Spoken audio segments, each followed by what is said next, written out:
Дучархадуздон дар Душанбе. Як хонандаи сомонаи престатиҷӣ видеоеро ирсол намуд, ки дар он рабудани чанд дучарха аз тарафи гурӯҳе дар дили шаб ба мушоҳида мерасад.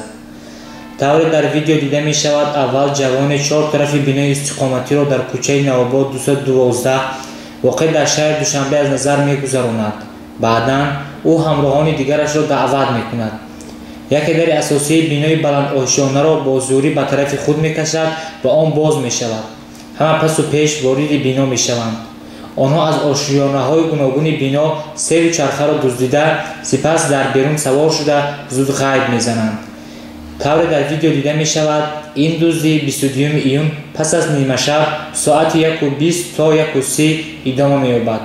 хонандаи Сомона бо ирсоли ин видео аз мақомоти милисияи Душанбе тақозо дорад, ки велидуздон боздошт ва нисбаташон чораҳои қонунӣ андешида шавад, вагарна ин тоифа амалашонро боз идома медиҳанду ба дигарон зарар мерасонанд.